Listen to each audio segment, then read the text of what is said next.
Computer shortcuts, favorites, suggestion list.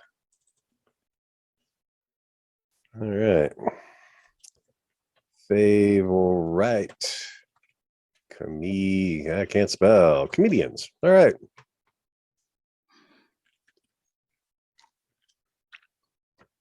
Uh-oh. So, did you do anything fun today? Recovered. I guess we should explain to the audience that we tried to do a second show last night. Tried and failed. Well, it was a different show because the first section was me doing my two things, and it was kind of just me talking, and Scott would, come in and comment and whatever. But he was sitting there doing a whole lot of nothing except being pissed off at his new age computer and drinking. And let me tell you, he was drinking more than he was pissed off at his computer last night. Oh, it hurt. It hurt this morning. Me, however, I felt great, man. That was nice, even keel. It was all good. So today I had I'm playing my game online. I'm watching my internet just dies. Okay, unplug the modem, plug it back in. An hour later, it dies again. Unplug the goddamn modem, plug it back in again. Did you turn it off and turn it back on again? Then turn it 4 fucking times in one day. I'm like, all right, I'm done with this shit. So I call up Spectrum troubleshooting, blah blah blah. The weird thing is, like, you get right on the phone with a real person, which freaked me out. And if his name was Bob, his name was actually Robert Smith. It wasn't Bob. He was a guy. It was, he's in Florida, I think he said. And he's like, well, it could be, the cables are bad. Could be the boxes. I'm like, well, could I just go down and pick up a couple boxes and see if that fixes it? That'd probably be the easiest thing to do. I said, okay, I'll go do that. So I go down to Spectrum, right? Dude, there are people sitting in every chair, every couch, leaning against counters. There is no room. And I'm like, I type in my name, like, yeah, I don't have an appointment, whatever, and I got tired of standing. I was sitting on the damn floor with my back up against the wall. I heard the lady who's kind of like the greeter lady go, well, yeah, there's 30 people ahead of you. The lady she's talking to, there's 30 people ahead of you. I'm like, 30? What? Okay, well, apparently two things happened. A, they're board that they have their appointments on, that like you can view it on the wall so you can see what place in line you are. It was dead. Yeah. It was dead. And the computer, little laptop thing here, the little pad she was working on was not working real great either. And like most of the people said, fuck this, I'm out. So like they would call a name and there'd be nobody there, and they'd call another name and there'd be nobody there. Like 5 names, there's nobody there, and finally, Bob S. Yeah, that's me. Okay, so it was still a solid hour and a half or more waiting just to go, here, give me new shit. And then 5 minutes later, I'm out the door. So, but yeah, it was, and it works fine. It's actually not an all-in-one unit like the old one, because they don't even use those anymore. It's a separate box and separate router, and I had to log into my account to change the password and shit. I'm like, what the fuck's my account name? Thank God my phone remembered it. I'm like, oh, thank you, phone. I love you, phone. You're so good to me, Mr. Phone. So anyway, and then that was my excitement for the day. Now I got to remember to cancel the Saturday him coming out bullshit. I think I can do that on the phone too. Come think of it. I just have to remember to do it. That would be the issue.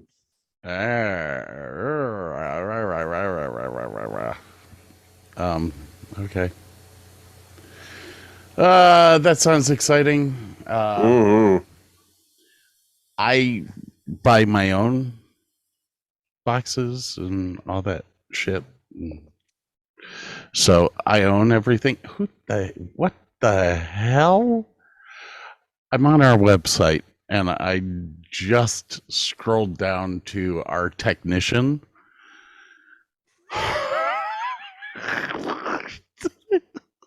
Hadn't seen that yet, had you? Where the hell did you find a picture of Josh? Where is our website? I have to go find that. Davis. It's davisanddavisshow.com. davisanddavisshow.com. Yeah, I'm not finding it.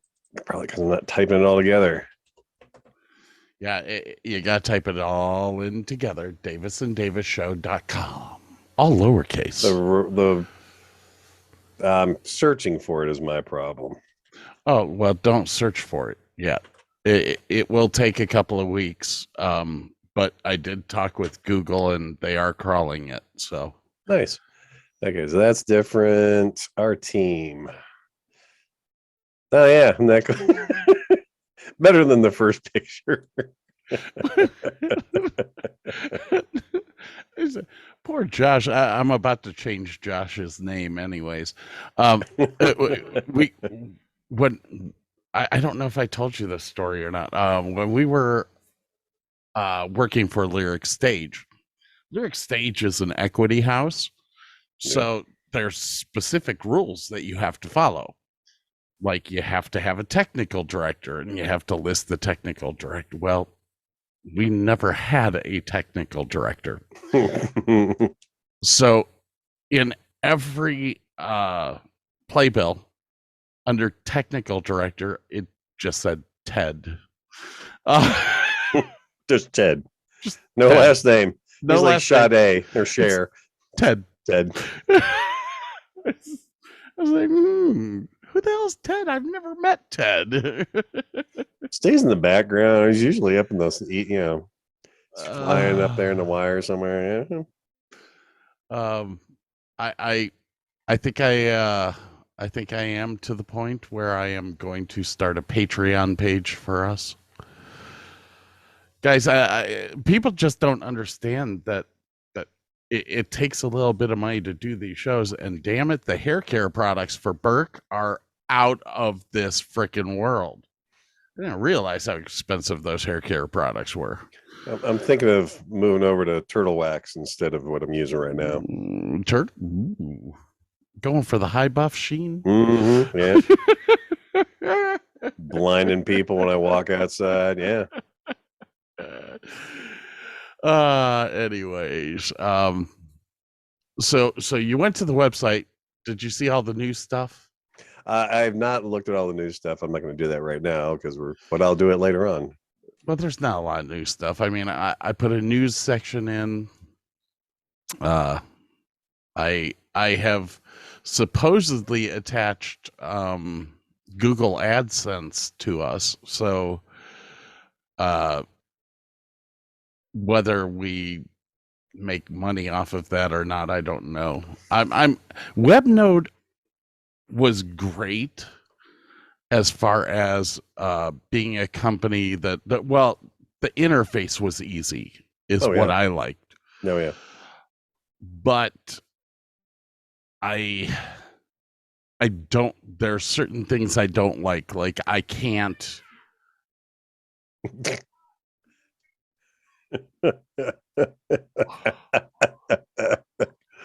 What the hell was that? I thought it was a bird, but I realized it was probably your wife. That was not my wife. Oh. My wife's not home. Oh. One of the cats getting into it with one of the other cats? Oh, I don't know. That may have been Mama Sveti. What was I saying? Yeah, the interface is nice and all that, but I'm unable to get into the areas that I need to get into to get Google AdSense to actually work correctly. Oh, okay. Because I can't get into the metadata. This is a what you see is what you get, where I need something to get into the metadata to add certain things to get shit to work right. Anyways, I'm not complaining. It was a quick, easy, off the cuff thing, but I will probably be looking for something else a year from now. All in all, though, I think our website looks pretty darn good. I'll change a little bit of it, of course, because that's what I do. I love to tweak. That is really what Burke does. It gets annoying after a while, but we'll be fine. I I did notice that our About Us page, I really kind of hate it because we actually don't talk about us. Okay.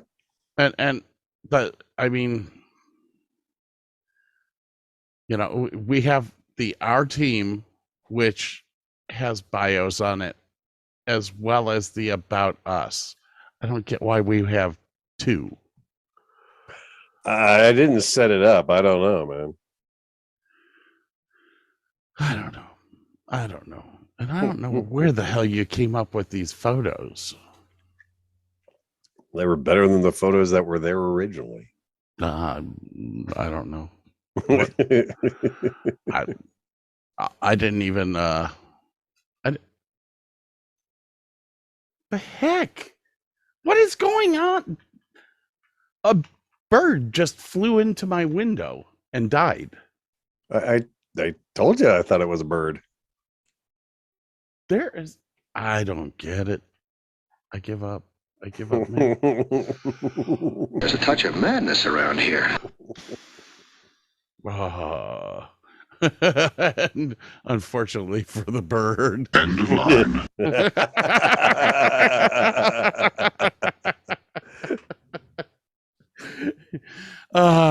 Exciting. Hey, what are you drinking today?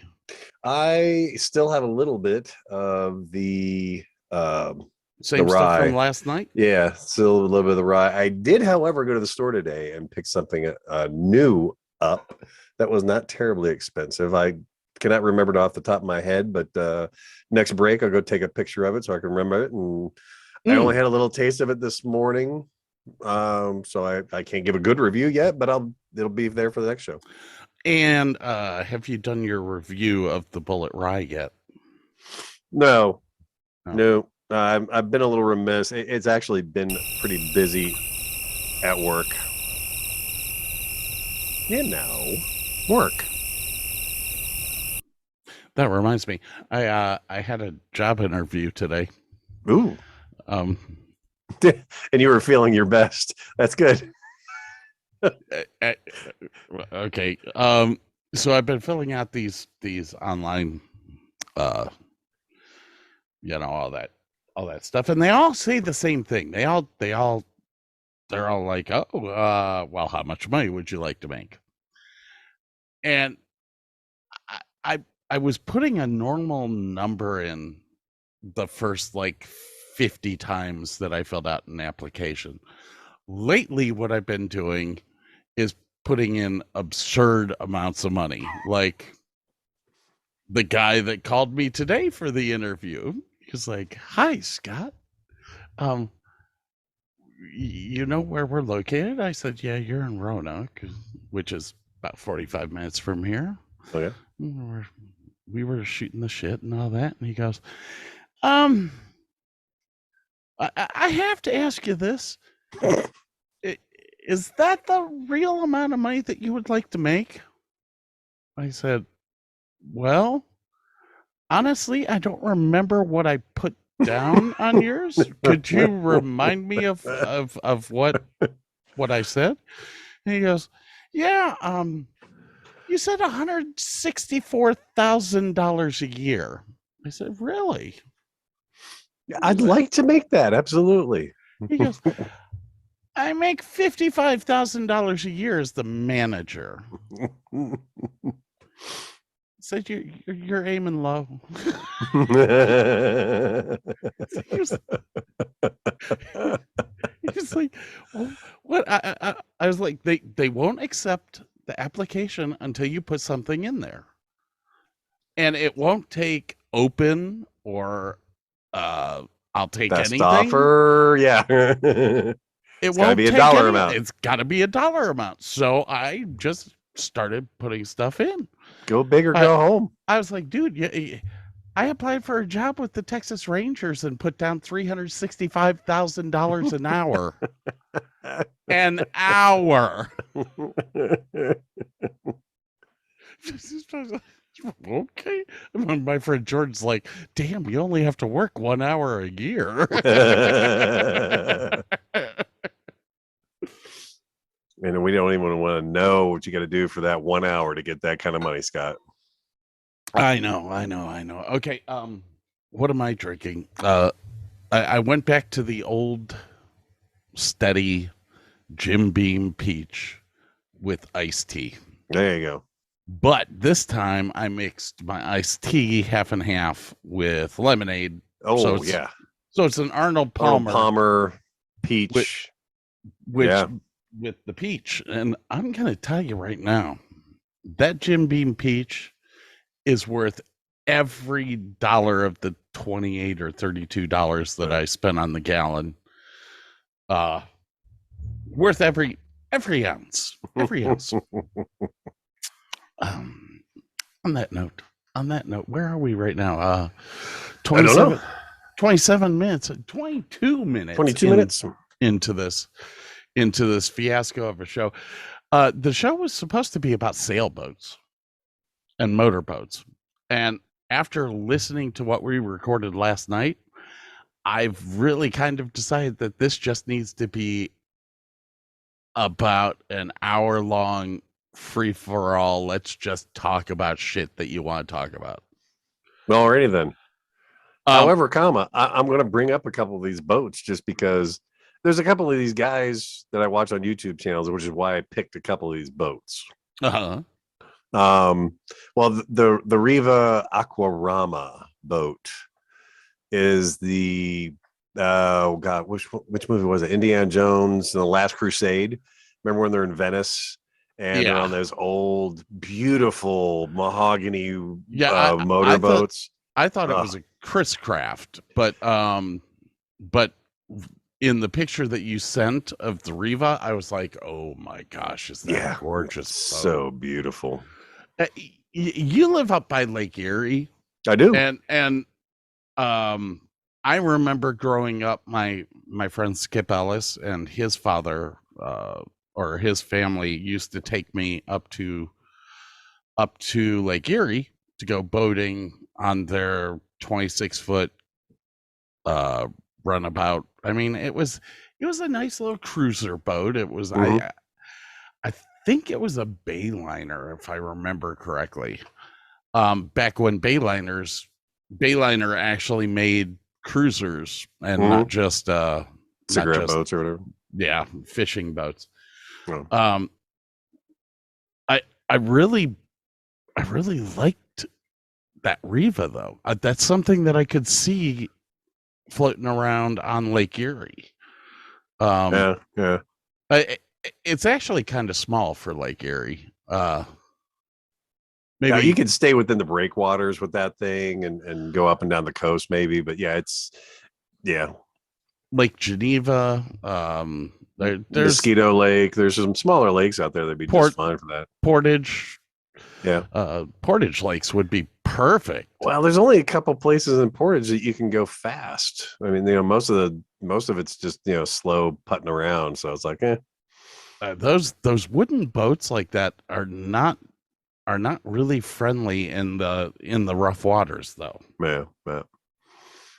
And then I had the Ed Monk motor vessels or motorboats, and that's something you could take on Lake Erie, definitely. I mean, because that's an open seawater vessel, and the one guy traveled with Geordie has been redoing his for 4 years now or something like that, and they're just really pretty. A lot of mahogany, and just he's got a Beta Marine 45, something like that in there.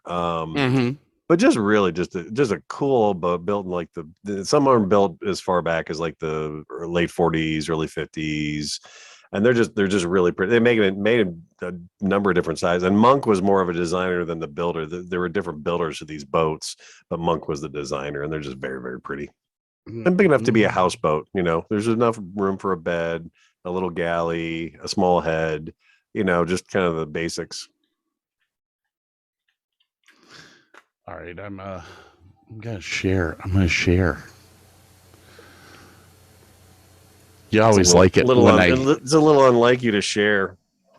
You always like it when I share. Mm-hmm.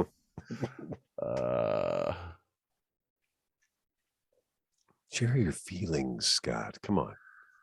Hold on. Why? I really, I'm really starting to hate.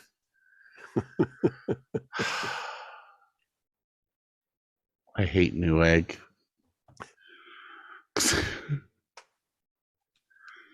Okay, here we go. Let's see here. Screen 1. No, I want screen 2. Which is showing you and I. Let's see here. Yeah. Hey. What do you see? Well, I need to minimize my window. A grand, sturdy 40-foot St. Omer's.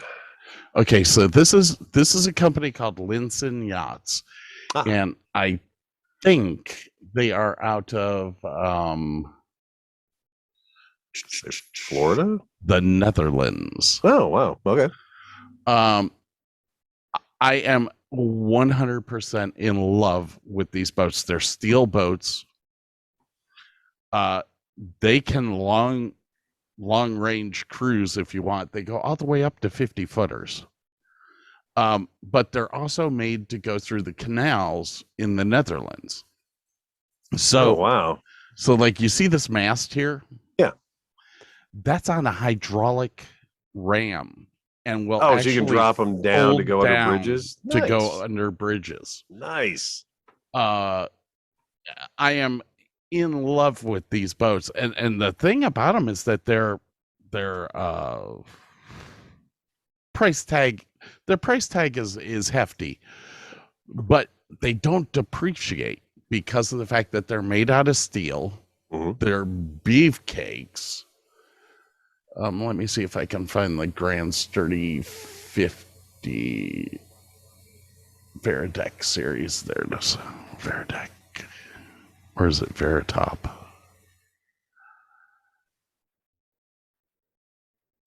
There we go. That's a big boat. 450. There's the 500. Well, the 450 is nice. Here's the cool thing about their Veridecks. It's a convertible top, isn't it? It's a convertible top.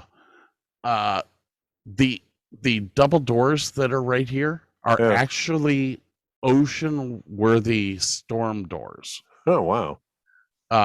There is another helm downstairs.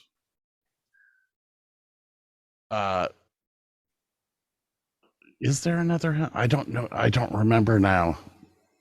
I swear there was another helm right there. Yeah. Indoor helm there in the up foredeck. So I was. This was something that was interesting to me because I really want to do the Erie Canal. Oh, okay. That's something that's very interesting to me, going from Lake Erie down to the Chesapeake. Just something that I really want to do. This boat can actually do it. It's small enough to fit through all of the locks, yet it has the rating to go out to sea. That's wild. Yeah. You ever see the narrow boats for the canals in Great Britain? That is something else that I would love to how would you say it? Experience? Yeah. Well, actually, they're not real expensive. You can get some that are real expensive. Oh yeah. Most of the ones that are out there that you go and buy for $35,000, you're going to have to renovate anyways. Yeah. But the fact that these people live on them year round in that weather. Well, it depends on how far north you go, how far south you are. And Britain's weather is normally not as severe as ours.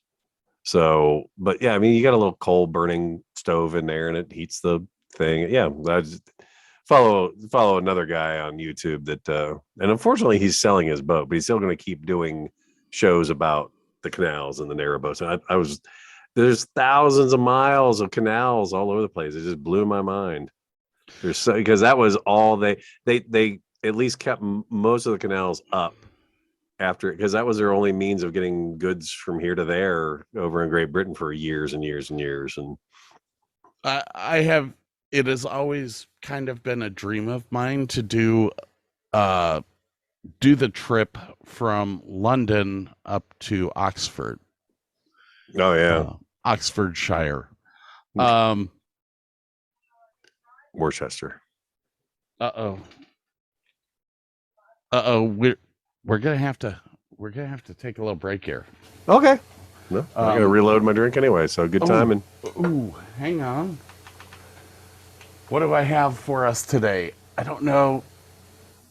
Just hit it. Are you ready? Oh sure.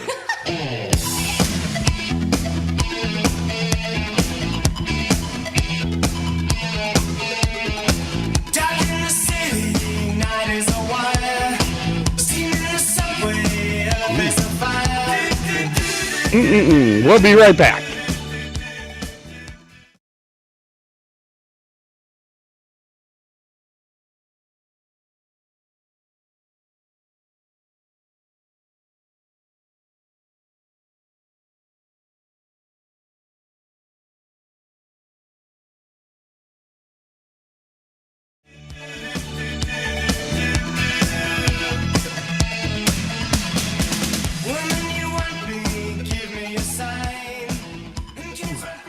They're coming. They're coming to Dallas. Ooh. Actually, they're coming to Fort Worth, Dickies Arena, in 2 months. 2 months. Wow. I'd go see them. I went to go see what ticket prices were. They're actually not that bad. Oh no. No, so I was stupid enough to purchase tickets for that, as well as Bare Naked Ladies, as well as who's the other one? Tears for Fears. That's what it was. Because they're playing down there too. Yeah. Oh wow. Well, I mean, if you find tickets, I said this before. If you find tickets, I'm coming. I'm just waiting. I can't find out until closer to the time if I've got tickets, but he has come through for me before, so it's a very good possibility.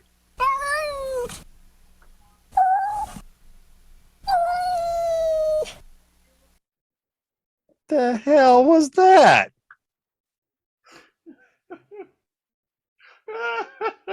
Were you strangling kittens next to the microphone? What the hell was that? Oh, it's such a long day. I told you I have all new sounds. Like good. It's really loud. Well, is that? It's piercing. Yeah. I don't know. Anyways, we were talking about boats. A little bit. Long boats. Bullshit about boats. Long boats. I haven't really decided. Am I more into boats or am I more into planes? Because I'm really into planes. Well, I can tell you from the people I've talked to that planes are way more expensive than boats. I'm not talking about owning them. I would. Well, I don't even think I would own a boat. I'd love to own a boat. Mainly because they're just a money pit. Yeah. Less so than planes, however. If I had a plane, because when the engine fails on your boat, guess what happens? Nothing. You just kind of lull around. You call the Coast Guard to come pick you up or whatever. You know, planes, well, yeah, it's kind of bad. It's bad.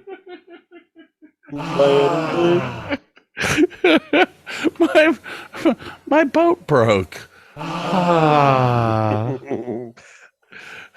My plane broke.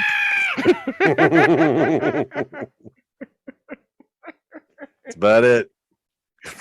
My plane's gonna Ooh, my plane's gonna crash. Is that my ex-wife over there? Why, yes, it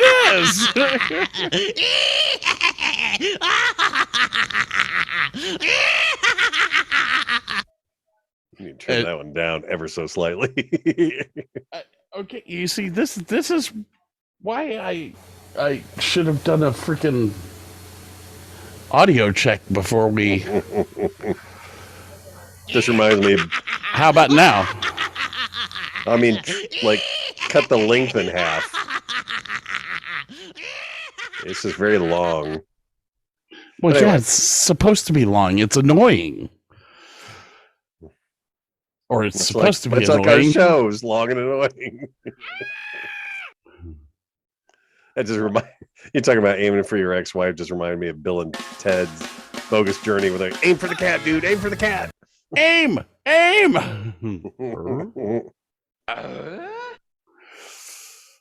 Okay. I think I have a good level now. Just like you. I figure all I need's a lobotomy and some tights. You know what those things can do? Suck the paint off your house and give your family a permanent orange afro. Permanent. Best commodian ever.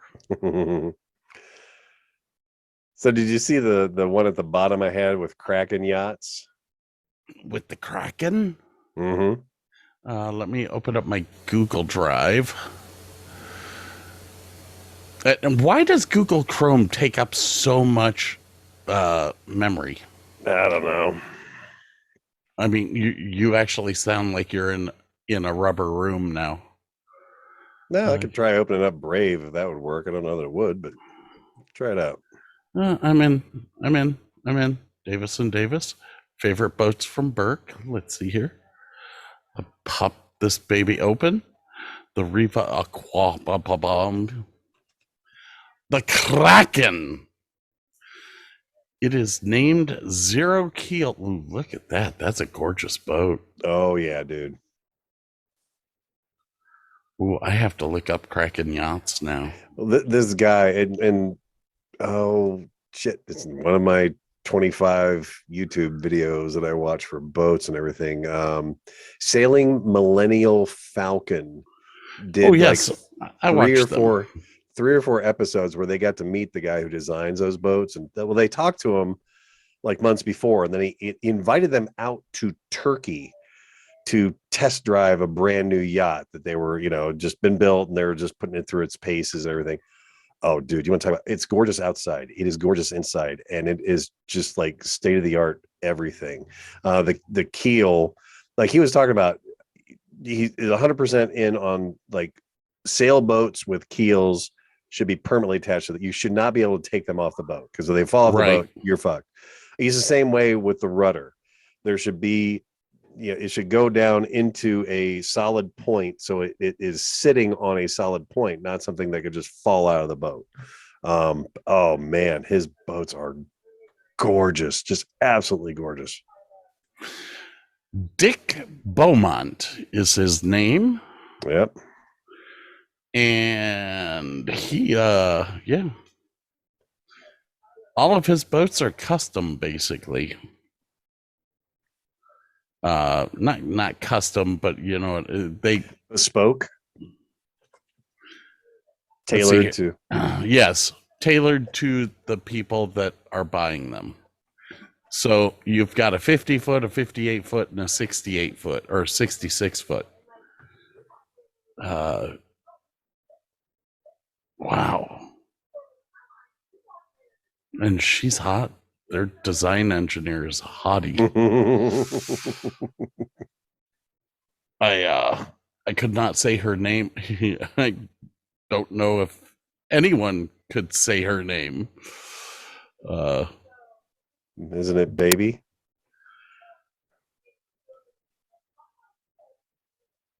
Ojivan? I don't know.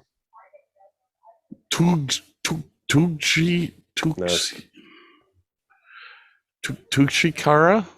I don't know. I don't know. Anyways, They're just gorgeous boats on the inside too. Oh yeah, they are stunning and built like brick shit houses and fast and comfortable. And I mean, if you have the money to buy it, that's the boat to buy right there. 500 gallons of fuel. That's a lot of fuel. You know what? That's the price is comparable to the MLs.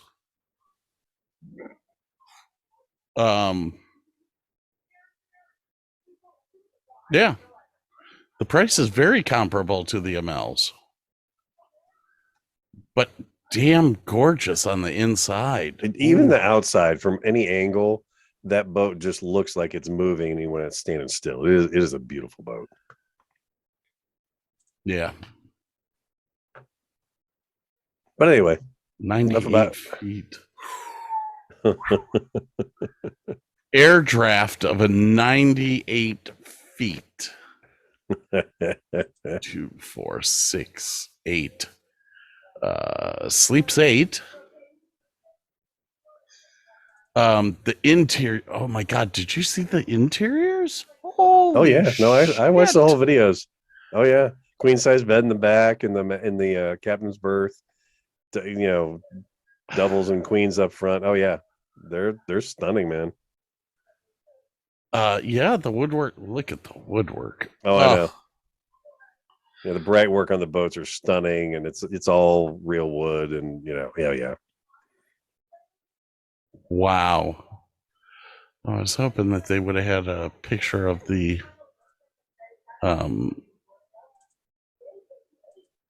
nope, they don't have the master. Oh well. No mizzen, I'm sorry to say, but Well, nobody does a mizzen anymore. Did you see the one picture of the wing on wing sailing with the looks like they have a code 0 and they've got that's cool. Anyways, yeah, I'm babbling. Sorry for everybody home. I'm sorry, I'm babbling. They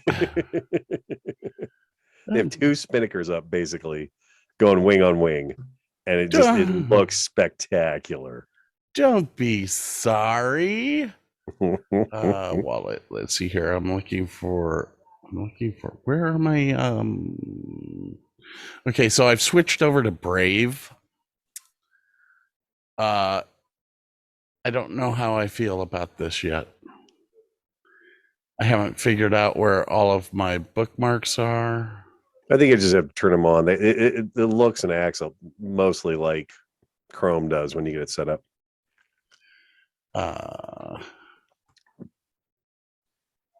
Anyway, and then I'll bring up the Corsair 28, the Trimaran. Those are the boats that my friends up in Copley have. It's the first boat that I've ever helmed. And it's so much fun. It's very cramped, but at least with a Trimaran, you've got the big trampolines from the main part of the boat out to the outrigger sections. And so if you want to lay down and relax or whatever, you can do that. But yeah, I mean, I had no idea that supposedly the max speed on that boat's 28 knots. I was doing 15 and we were hauling ass. We were hauling ass. Is she talking to the cat or her mom? Or wait.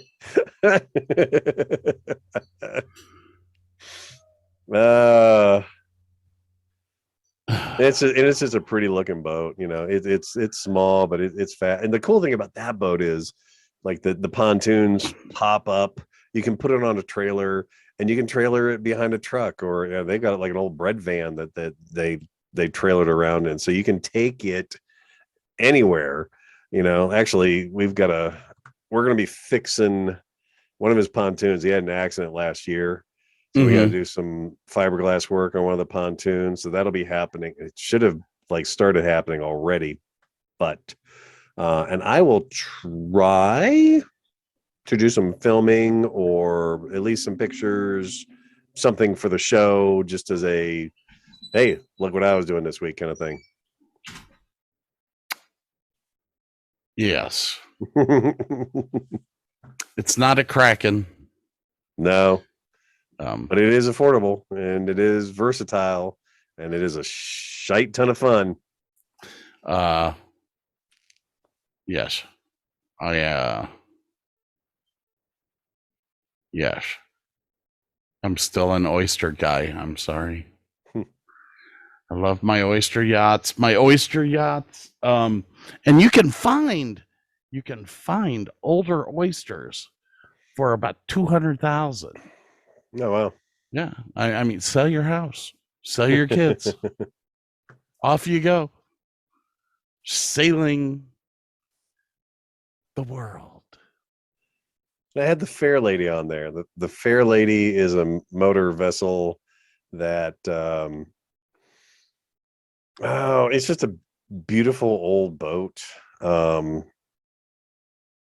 kind of reminded me of the Sequoia, actually. And the Sequoia is a really cool boat because the Sequoia is the USS Sequoia because it was purchased by the US government and then it served as the motor yacht for presidents. Who was it? Let's see. Is this It the served, one that was Roosevelt's? yeah, it served Hoover, Roosevelt, Truman, Eisenhower, Kennedy, Johnson, Nixon, Ford, and Carter. Right.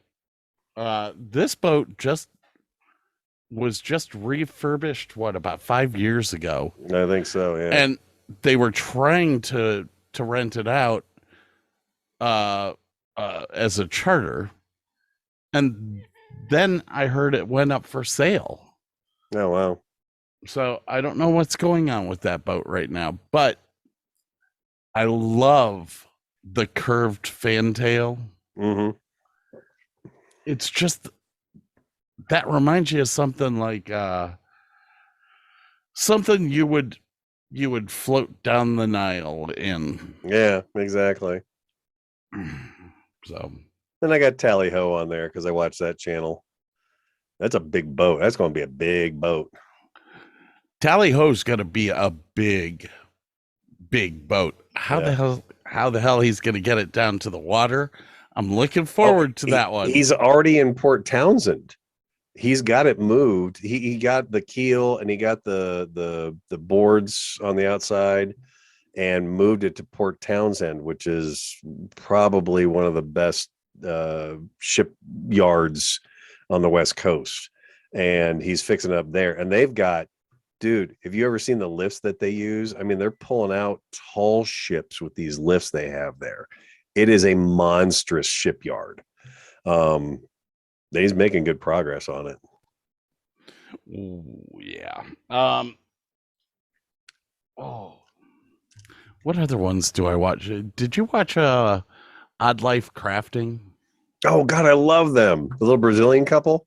Yes. Doing the aluminum boat. No, it was a steel boat. No. Yeah, it's a steel boat. Steel boat.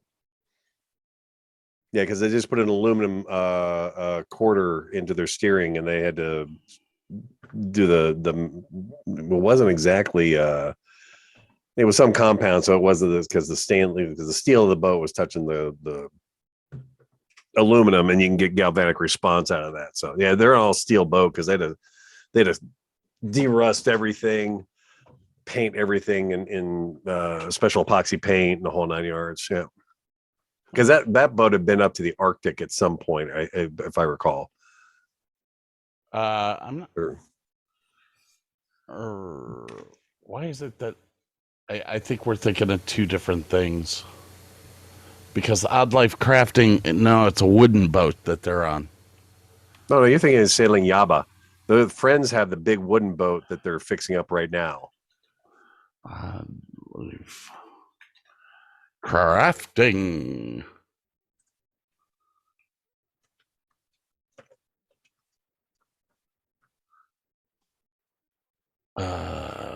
Here. Sure. Leslie? Two? Dos? Let's see, where's their boat?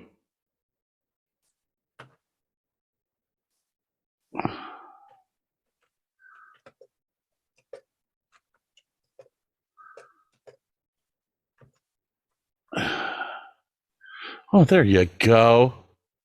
Yeah. Yeah, no, Roberta.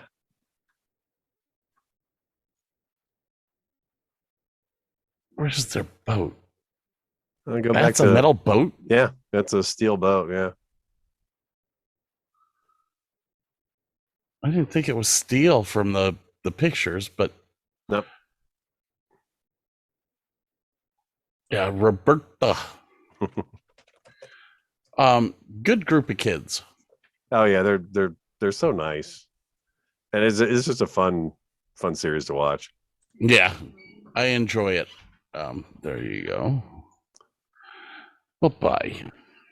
But their friends that they had on a couple of episodes have a pretty decent sized wooden boat called Yaba, and they are redoing that in Brazil right now, and they've made a lot of progress. But oh my god, that thing's been on the hard for so long.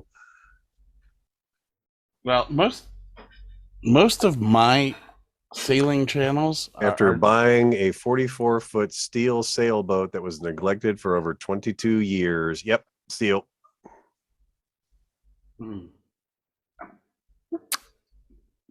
most of my sailing channels are not really sailing channels anymore. I loved watching them fix up the boats. That was more fun than watching them sail. Sailing Parlay Revival, they've been fixing up that catamaran for a while now, and they're actually out sailing finally, but they're still doing a lot of stuff. That's why travels with Jordy is so fun, because he's always fixing something. It's a work in progress all the time. Yeah.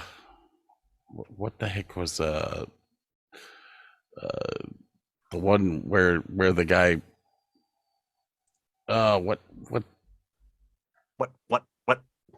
What was his name? What's Zingaro? Sailing Zingaro. I've seen them every blue moon. Yeah. Really kind of enjoyed their whatchamacallits, or his yeah. His channel is interesting because he I get annoyed with the people that don't want to spend any money. But his channel is really good about teaching you thank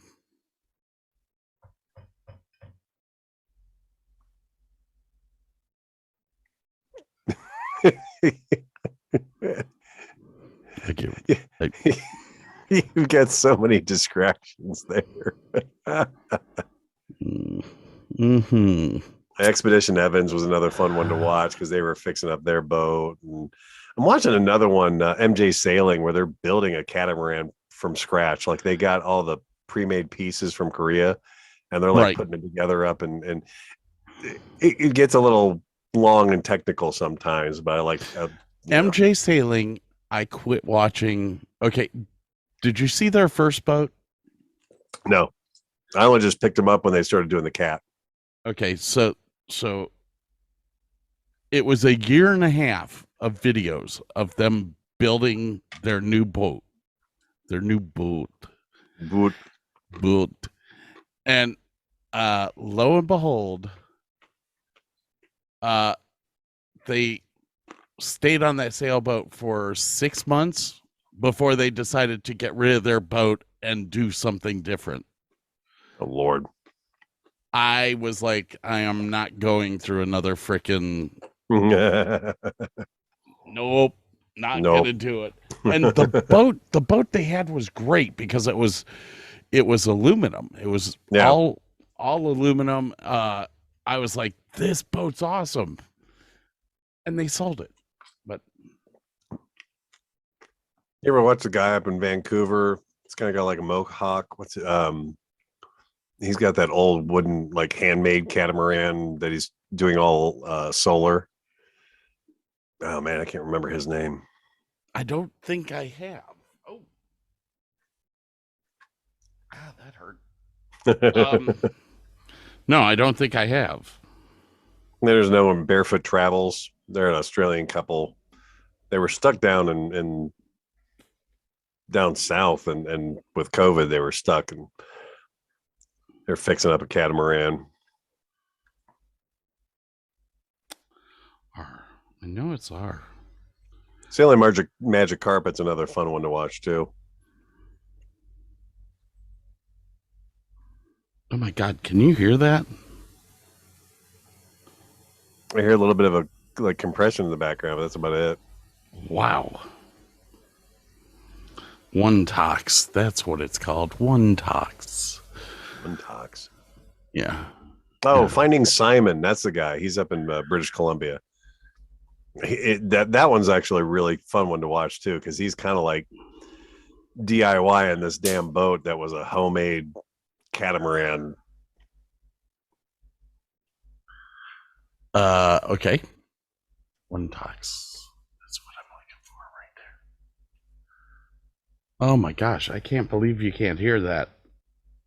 Somebody's playing bass so loud that the walls are freaking shaking. No, wow. Maybe your noise reduction actually works on your microphone. Let's see if this will play. We'll see. Oh my gosh. Yeah, we can't hear anything, so.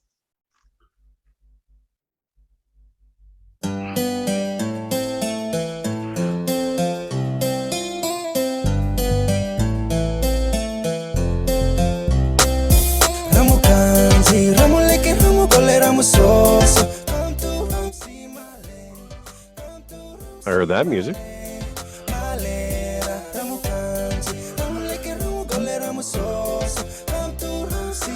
Okay.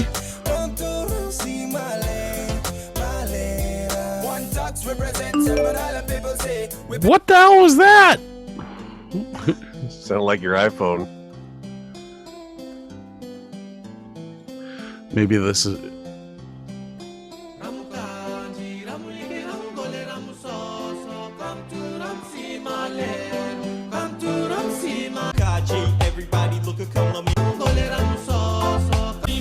What are we listening to?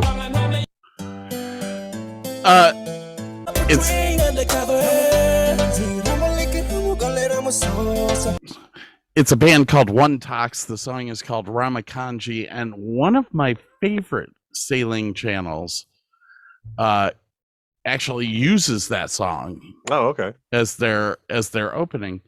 And I'm trying to remember the name of it. I quit watching him because he had a baby. Brian and his girlfriend or wife or whatever from Norway or Sweden or something like that. Svetlana, maybe she's a Sveti. Gosh, and I can't remember for the life of me. I can't remember. They're like the most famous YouTubers for sailing.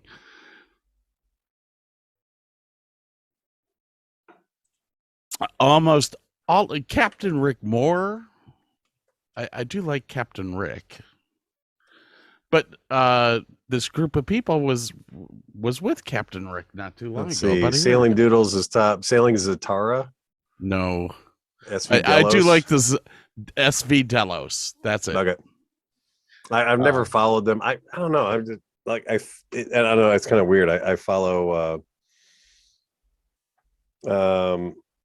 Sailing with a Vagabond, and they've got 2 kids, but I just didn't want to get into another channel with kids on a boat. I don't know. It was just weird on my part. Well, okay, so Delos is the one that got me started on the sailing channels on YouTube. Yes, I see you, Kitty. I think Uma was the one that I first picked up and then kind of got me hooked. Well, Delos originally was Brian and his brother, and they would bring on people to go with them around. Yeah. Which was how Brian ended up meeting his wife, and how Brian's brother, who I can't remember his name, ended up dating a girl as well. And they had something like 127 or 140 episodes before Brian's brother split up with his girlfriend. And that was kind of the down. I watched every episode. Oh, wow. It was great. I mean, I was like enthralled with these guys, because they went to places that you normally wouldn't go. You know, you're gonna go to the touristy stuff. They didn't. They went to Madagascar, and I was like, oh my gosh, I so want to go there now. Gone with the Winds is another fun one. They were stuck in I followed them when they were RVers. Oh, really? Nice. Yes. They were stuck over in, where's the place where the volcano just erupted? It was Seppo. They were over by Bali. But anyway, they were stuck there for like 2 years with COVID. Yeah. But there's so much crap wrong with their boat. They got like an emergency visa to New Zealand. Swear to God, they were on day 12 of their passage when the volcano erupted behind them. I was like, damn, that was some good timing. Yeah, that's a weird couple. I like them. She is incredibly hot, and I swear to God, he's gay. Actually, speaking of that, there is a oh man, now I gotta find them. It's not a sailing channel at all. It's Caitlin. Oh God, they do a lot of like craft stuff. One of their channels is a gaming channel, but the other one is in the garage. They have this big workshop set up, and they do a lot of stuff with like pouring stuff and doing weird craft shit. And Evan and Caitlin, what is that? And I swear he's gay.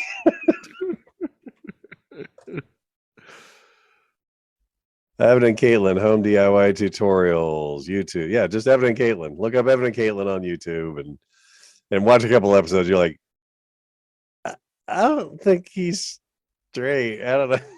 He's very metrosexual, if anything. But their shit's kind of funny. I get sucked into their damn videos. The Winds, one of my favorite episodes. And Caitlin is also really cute. One of the episodes that caused me to believe this was the episodes where they went into the mountains to go see the coffee beans. Coffee beans, yes. Oh wow.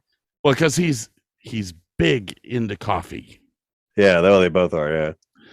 And so they climbed like 4 miles up a hill to go to this place to try coffee. And they make it all the way up there, and it wasn't open. Oh fuck. I was like, oh, no, they ended up finding a place, or they found someone. I can't remember exactly what it was, but and they were also stopped on the way up because apparently these coffee dudes are pretty territorial. Oh wow. I was like, damn, there you go. But yeah, I watched them when they were RVers, and it was funny. I was sitting there. This was like 2 episodes before they told everyone that they were going to buy a boat, and they had just gone and bought all new solar for their RV. I mean, they had to have spent $100,000 on solar. And the next thing you know, they're selling their shit to buy a boat. Yeah, you guys are great. I just installed some new solar on the boat just recently. Sailing Uma is one of my favorites. Yeah. And I have, okay. Have you ever been, she's from Haiti. Yes. Have you ever been to Haiti or Jamaica No. or the Dominican Republic? Any of those? I've barely been across the Canadian border, and I've barely been across the Mexican border. That's the farthest I've gotten outside of the United States.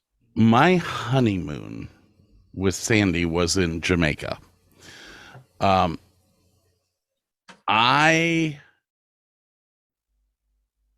will say, Sailing Uma's girl, woman, whatever. I can't remember her name.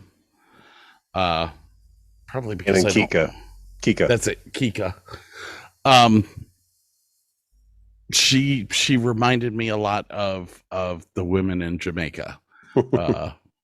Not real tall, very cute, and muscular because they walk everywhere. Yeah. I love her. I think she's gorgeous. I think her boyfriend annoyed the hell out of me when he put the first electric motor in, and from the tow motor, and proceeded to burn it up. Hey, they were on a budget, man. They were trying. We've DIY'd worse. Yes, we have. Does anyone remember par cans made out of coffee cans? Oh yeah. And screwing a floodlight into it. They had a shelf life of like 2 or 3 shows before they melted. That's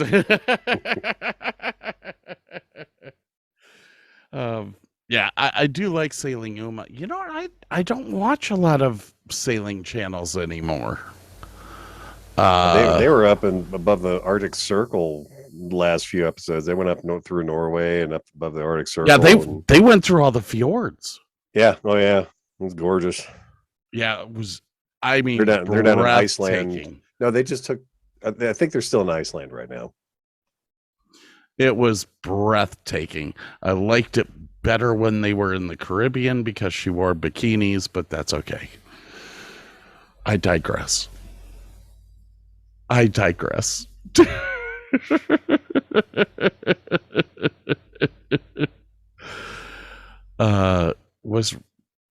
It's Wednesday, right?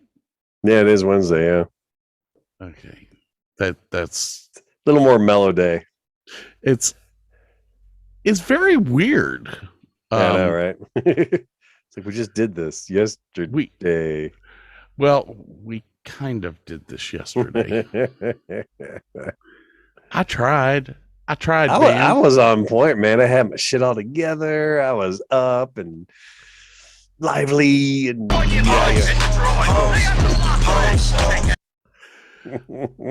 Sorry. I forgot that I still have my sound on. I'm sitting here trying to look at all of my subscriptions to see which sailing channel I still follow Zatara. They're originally from Texas. I follow Sailing Doodles because he's originally from Texas. And all of his crew is hot as F. I actually met him. I met the girl that he first crewed with, who was like his friend. They weren't dating or anything. I would love to know the background of like is he dating like one of the chicks that's on his boat at any one time? I have no clue. After the first girl, after the first girl, he was dating the women after that. The first girl was great. I've actually met her here in Dallas. You see her at the bars all the time. And then one of the girls that was big on his channel shows up, like she just showed up on another boat that the Brazilian couple were visiting. I was like, wait a minute, that's what's her face from Sailing Doodles. Stephanie Yeah. or whatever. Yeah. I just looked at my YouTube. I have over 780 channels that I'm subscribed to. Oh, I'm only like 58. I'm gonna have to. But I've only got like 8 that I like have the notifications turned on for. Yeah, I got free range sailing and wildling sailings and travel with Geordie and sailing Millennium Falcon and finding Simon. Oh, and Brady sailing. They're kind of fun. Cruising the Cut. That's a little Englishman that does the long boats. Sailing with Vagabond, Expedition Evans. My first boat. That one's just kind of a fun one to watch. He's very intermittent with his videos, but he's like doing a total like when I have the time and the money, I'll fix up a part of this boat kind of thing. Yeah. No, I'm sorry. I take that back. That's another one that I haven't seen him for a while. I got to find him. My first boat's this guy in Germany, and he like bought this like steel boat, and he's been fixing it up little by little and everything. It's just I don't know why I like his channel, but it's just kind of fun to watch. Gone with the Winds, Sail Life. MJ Sailing Yaba, Odd Life, Lakeside Productions. What is that one? Oh, that's the kid. Yeah. Lakeside Productions. He's restoring an 81-year-old 40-foot wooden boat. And it's just like, dad will help him out and he'll be like, it's a slow process because he doesn't have a bunch of time and a bunch of money. But that's a fun one to watch. What do I got? Barefoot Travels, Sailing Doodles, Sailing Zero. I haven't seen them for a while. I have to catch up with them. Sailing Zero is one of my favorites. She's hot. Oh. Sailing Zangaro's in there. Here, who do I have here? I have. Oh, do you watch Life Uncontained? That's not a sailing channel. Because they're down in Texas. Yeah. All right. So I watch Sail Mermaid, which he hasn't put anything out in a while. 8 months. Sailing Balchandra. Oh, God. What is I watching? There's some dude in the middle of like Wisconsin or something building this humongous steel boat. He just got it into the water. Okay, Balachandra has not put out anything in 8 months. I really need to get rid of some of these that don't do anything.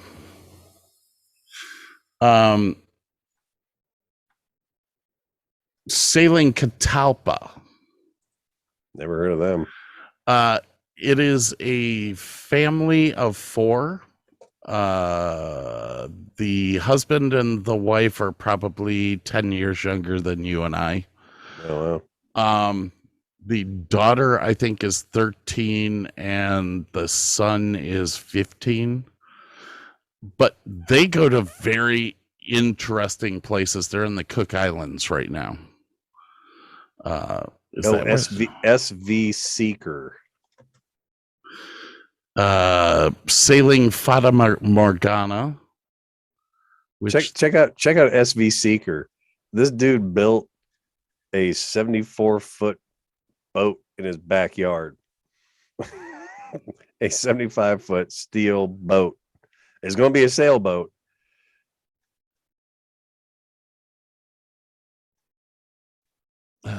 Sailing Girls, Sailing into Freedom. This is the nut. Have you ever watched him? Mm-mm.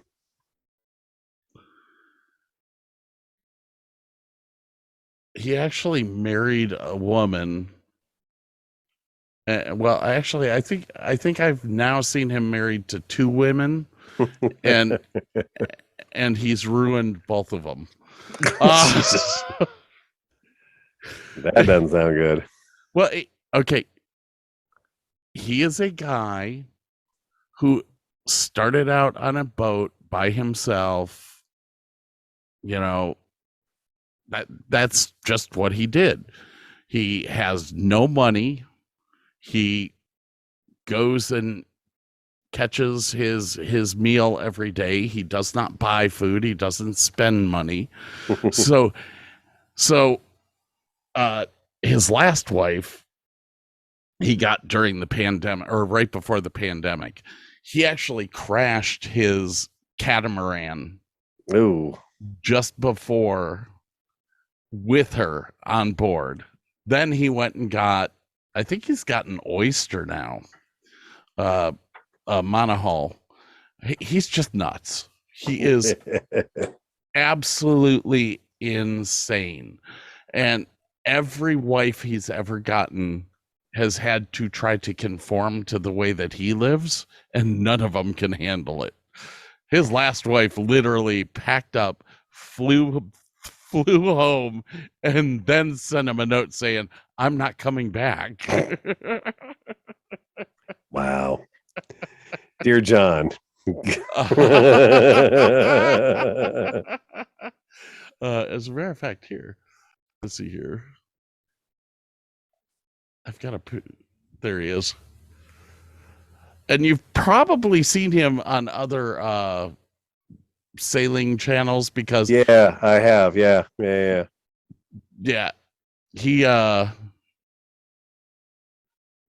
He's been on everything. Freaking wacko. He's from Australia. Yeah, no, definitely. Oh man. Okay. Did you say that do you watch Captain Rick Moore or Moore? Captain Rick Moore.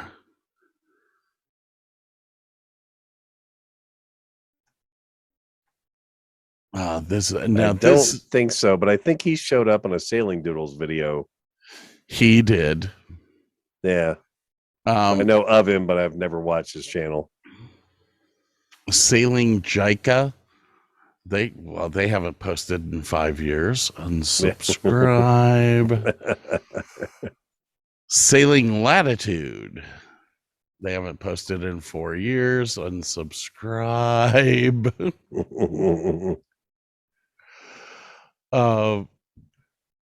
And that's sad. That's sad because some of these channels were really, really good.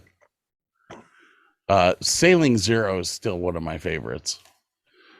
Sailing Merryweather. I think I'd seen a couple of theirs.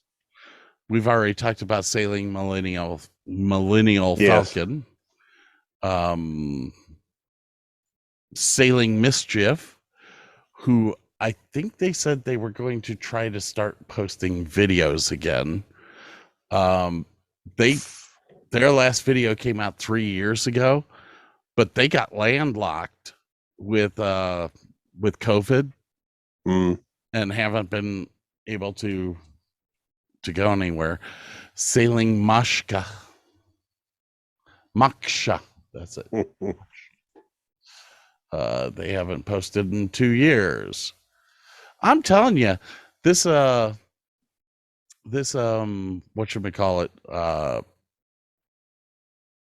stupid COVID stuff really kind of screwed a whole bunch of crap as far as YouTube channels go. Oh yeah.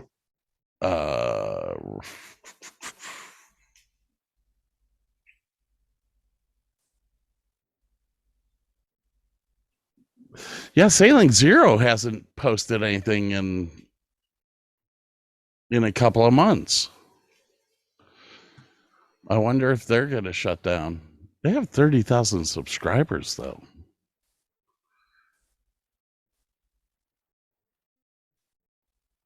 Sorry, staring at Sailing Merryweather's girl. You sick man. Yeah, I'm a pervert. Anyway.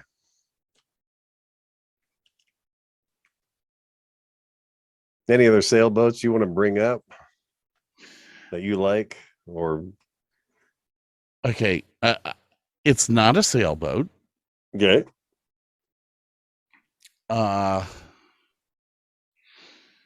Let me boom.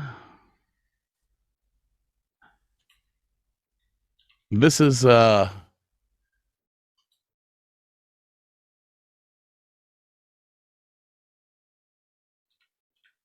this will be my dream. Is that it? Yeah. This if I won the lottery, this would be the first thing that I would buy. And let me get to the right one. There she is. How much do you know about maritime law? And not much. I mean, there's some stuff about salvage in there, and that's about it. Well, you're pretty much limited to 90 feet or smaller before you need to get a commercial license. Okay. Hence the fact It's an 89-foot boat. Shit. It is an 88-foot boat. Let me see if I can find the interior. You'll shit. This thing looks like it was in a James Bond film at some point. It's got 5 staterooms, and one is the owner's cabin, but the VIP is almost as large. It's insane. I should here we go. Boom. Boom. Boom. All right, so this is the VIP. This whole thing to like right here, or no, I think it might actually go all the way to here, is part of the VIP. This room and this room, these beds can go together. And then you have your owner's suite right here. There's like 2 more beds back here, but I think this is crew. They have a separate, you see they have a separate stairway for the crew. So you're talking about being able to sleep The servant stairway. 6, 8. This one right here actually has a Pullman berth, so 9 plus a captain and his wife and 2 crew member. Good Lord. It has this whole area right here is the engine room. What makes this boat so special to me is the fact that it has enough fuel to go 3,000 nautical miles. If I were to get a boat, I want something that I can go explore in. Or sit off of the island of Vanuatu for 100 days and not run out of fuel. Have you ever heard of a YouTube channel called Aquaholic? No. Look him up. He actually does he does tours of big yachts. Not just big yachts. He does tours of smaller yachts as well.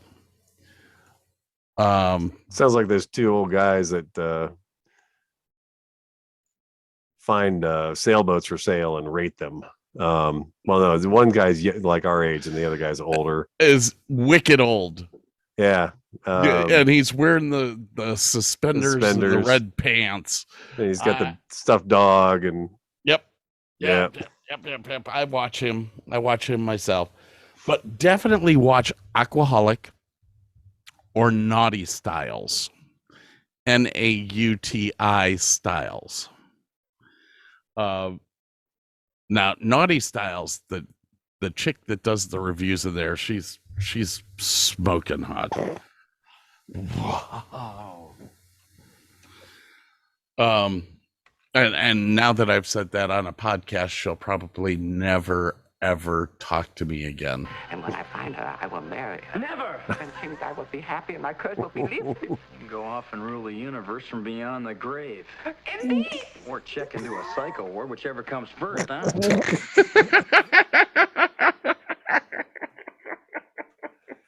Oh God. I think I've watched Naughty Styles before.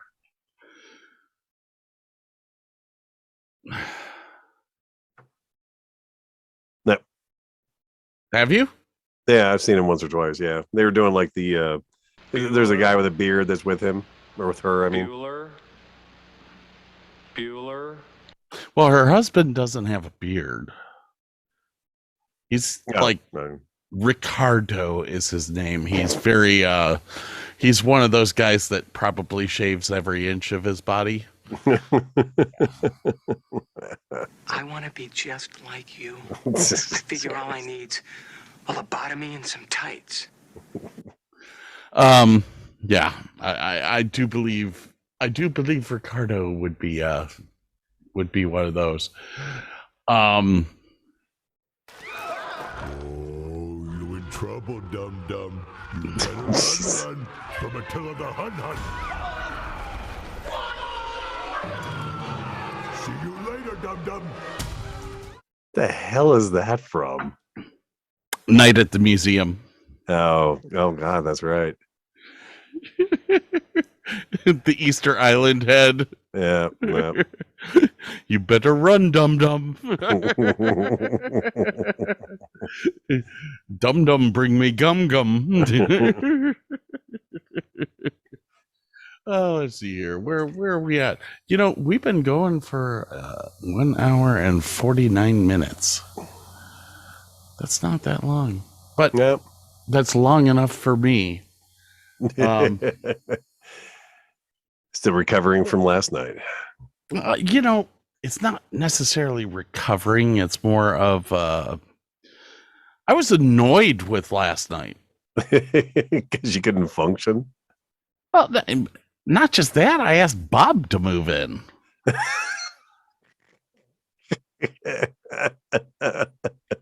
That's some drunk proportions right there. I found out later today that I apparently asked Bob's son to move in as well. Like, where the hell am I going to put all these people? Here's the closet you'll be living in. Enjoy. He said something about putting a shed in the backyard. Oh, you talked about that on a previous show. And there are, dude, have you seen some of these? Oh yeah, I've seen a couple of YouTube channels where they've taken a shed and turned it into a little tiny house. Well, the thing about the laws in Texas is that they're very open. I mean, because it's a shed Mm-hmm. and it can be built off site, there's no permits needed. You literally just put a foundation down and put it in. Have a nice day. Have a good day. Now, like Las Vegas, they've got weird laws in Las Vegas. You know, when my father died, we started to look for housing for my sister where there could be like a casita or a mother-in-law suite for my mother. And the laws there are very, very strict. Like, you can't have a house with 2 ovens. Well, that's bizarre. That's got to fuck with the Jewish community something fierce because they always have 2 ovens. Well, you can have 2 ovens in one kitchen. You can't have a second oven in a different room. Wow. Right. Okay. Otherwise, it becomes a rental property. or a multifamily dwelling or something like that. It changes the tax code on your house. It was insane. So I started looking into that here. Fortunately for us, there's a lot of Mexican Hispanic families here. So they can't pass laws like that because they all moved like 72 people into a house at a time. You should listen to the people up above us. There's 10 people living in Jesus a Christ. 2-bedroom apartment above me. Wow. Wow. You add that up with the 10 people that live in the apartment next door. And this is why your trash bins overflow. Well, there's that. I almost ran over a Mexican last weekend when I came home from a show at 2:00 in the morning. They were drunk and falling out into the parking lot. Oh, good. It's a fabulous way to live, but at least here. I'm gonna have like every Hispanic, protection company or whatever calling me. You're a racist. I'm not racist. I hate everyone. Why have people not figured that out? I hate everyone equally. I seriously. These people are just pissing me off because they live next door to me right goddamn now. Come after me. And better yet, come after me, then tell me that you used to work for Newegg. See how that works out for you. So what'd you end up doing today? Okay. I'm going to say this right now, and then I'm going to leave it at that. You talk too much to other people.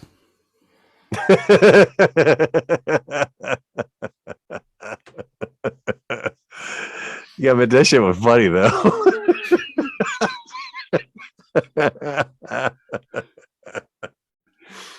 When I get a text at 10:00 in the morning saying, "Hey, thanks for inviting me to move in with you,"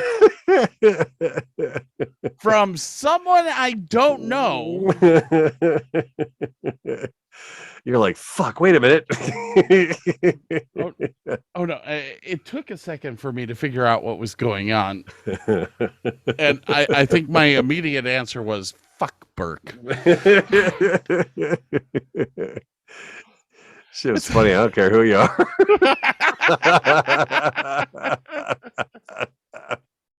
It is not my fault that I invited Bob to move in with me. It was the alcohol's fault. Dude, I am suing Budweiser. Well, I mean, if somebody sued McDonald's for the hot coffee, you might get away with it. You never know. I think that would be so interesting to do research and see what beer companies have been sued for. Because honestly, I truthfully believe that Revolver and Budweiser owe me a lot right now.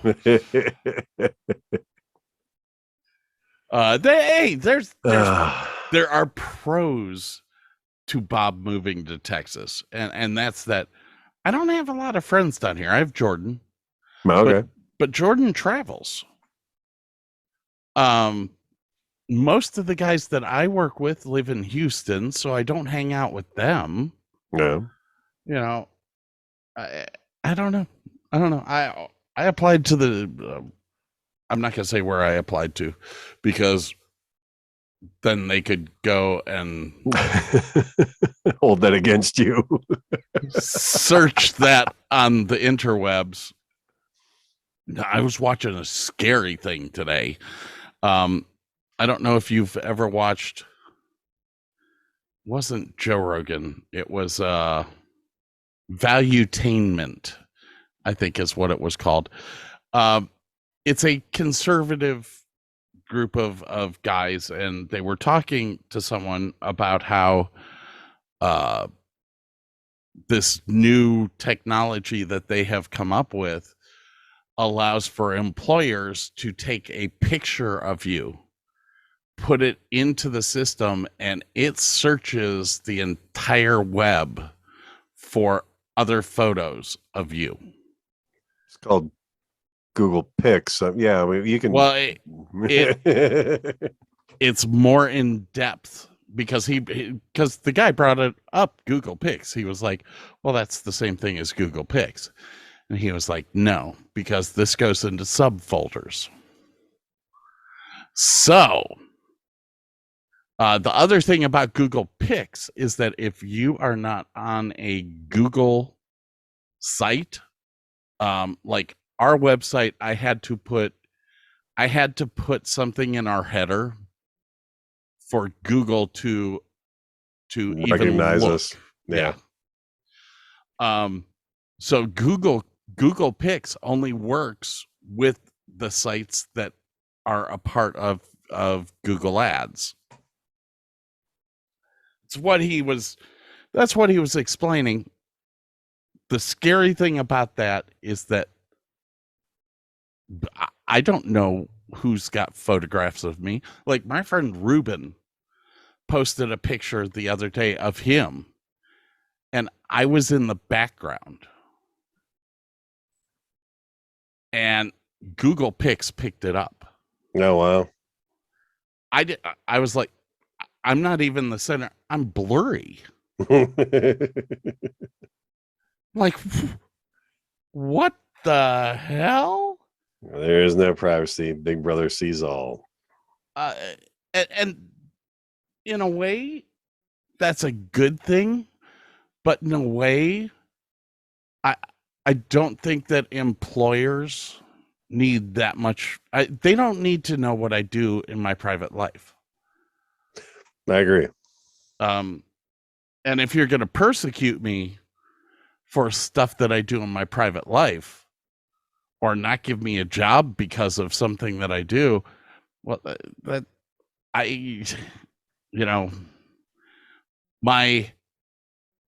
my Democrat side sits there and says that that's okay, but I've slowly been becoming a libertarian, and I have a huge feeling about privacy because there's not a lot of privacy left, people. Nope. Not unless you want to go off grid completely. Is that where we're going? Because damn it, I'm gonna have to make $1 million. I know, right? Or more. And then I still have to pay taxes on my plot of land in Minnesota that you can only step outside for 3 months of the year. Yeah. I don't know. But on a boat. I actually one of my friends sent me a website the other day that sells islands.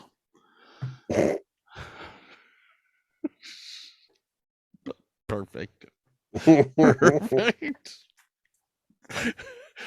I'll be the only island in the Caribbean that has a missile launcher on each corner of the. Just stay away. Stay the fuck away, man. Just don't even think about it. Just stay away. Just nothing to see here. Just walk away. I fly bands in every week just for my personal entertainment.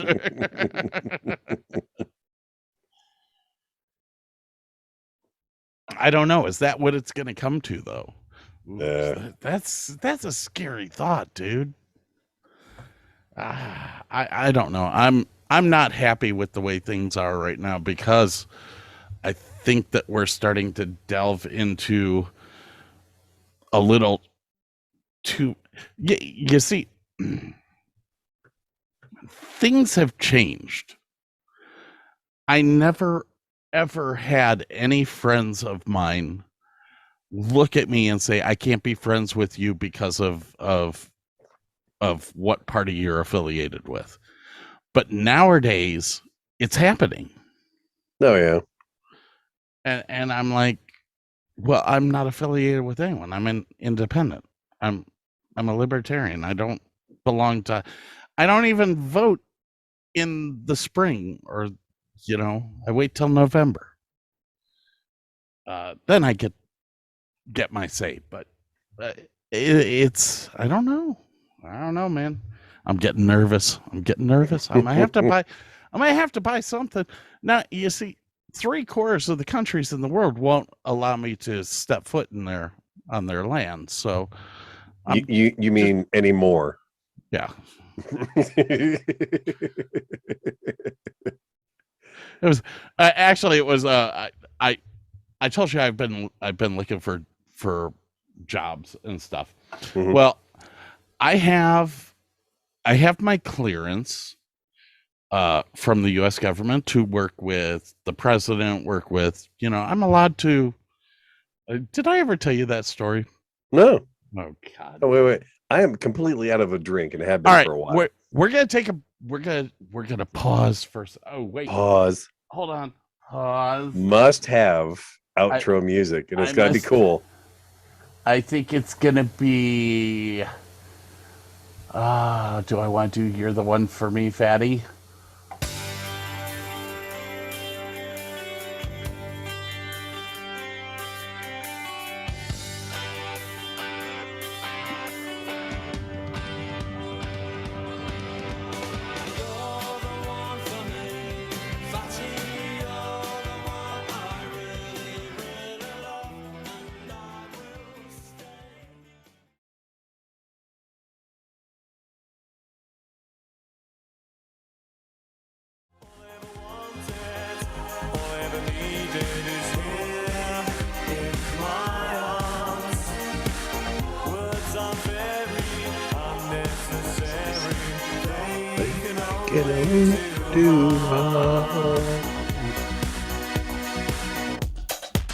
One of the best songs they ever made. Good tune, man. God, I literally this had to have been about 10 years ago, paid $270 a ticket to go see them. Best concert I have. I think the only person that ever put on a better concert was Bruce Springsteen. Anyway, okay. I have switched. I just real quick. I have switched. The whiskey I have now is called Redneck Riviera, and their website is pretty funny so far. It's Granny Rich approved. Is it now? Check it out, man. She drives an old school Pontiac Trans Am.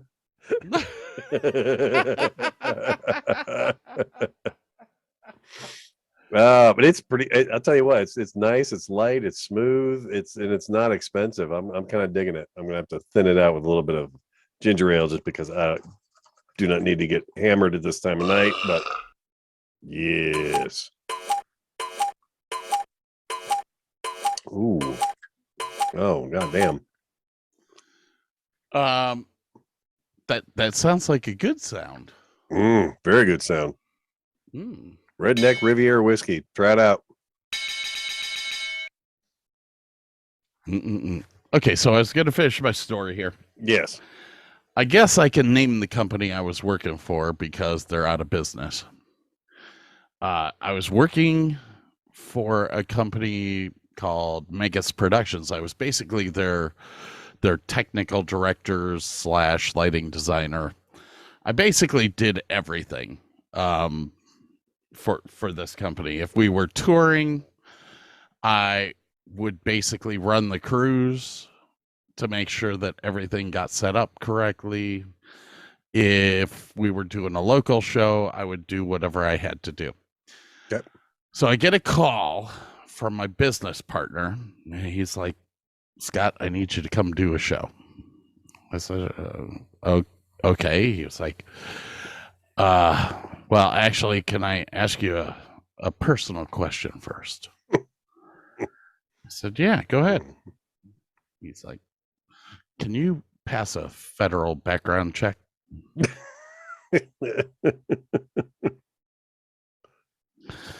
I said, yeah. He's good, because the 5 other guys that I asked before you couldn't.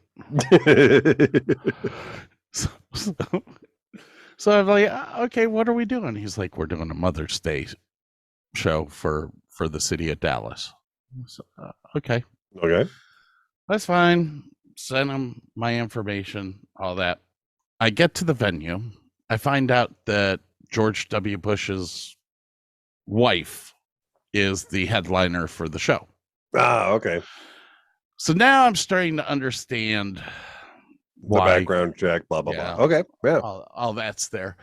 So I'm sitting there with a cup of coffee in one hand and a cigarette in the other. And I'm sitting with our sound guy, Jeff, and Richard, my business partner. Okay. He actually owned Megas Productions. Megas Productions and I were in cahoots for about 7 years together. Anyways, so we're there now. Ray to dilly dally. Gentleman in a nice suit, black suit, walks up. He turns and looks at Richard and says, what's your name? Richard says his name. Guy looks at his list. He's like, okay, here's your badge. Make sure that you're wearing this at all times. Turns, looks at Jeff. What's your name? Jeff. Okay, here's your badge. Turns, looks at me and goes, Pay Officer Davis. Yes?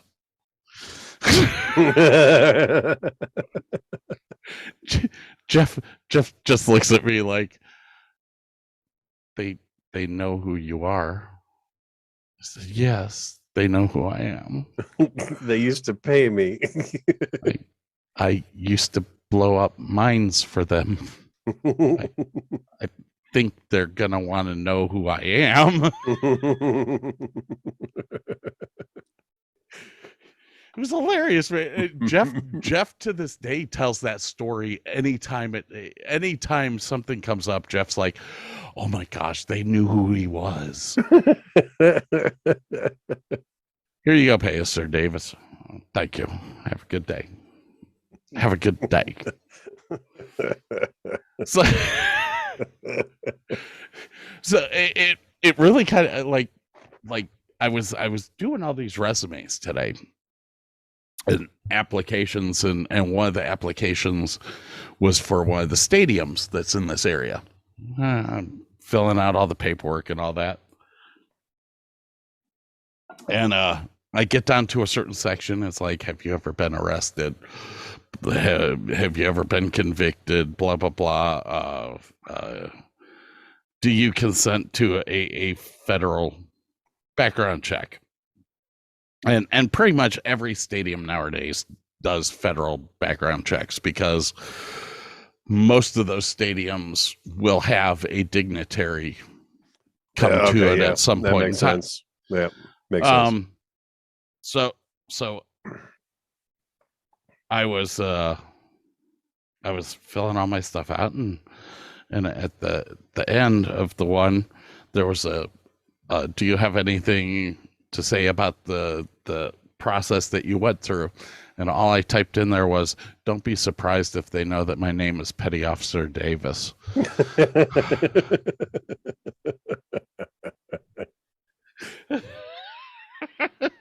Now, it's not like I did anything big in the Navy. I mean, I met my ex-wife, and I mean, it takes a lot to Mount Rushmore.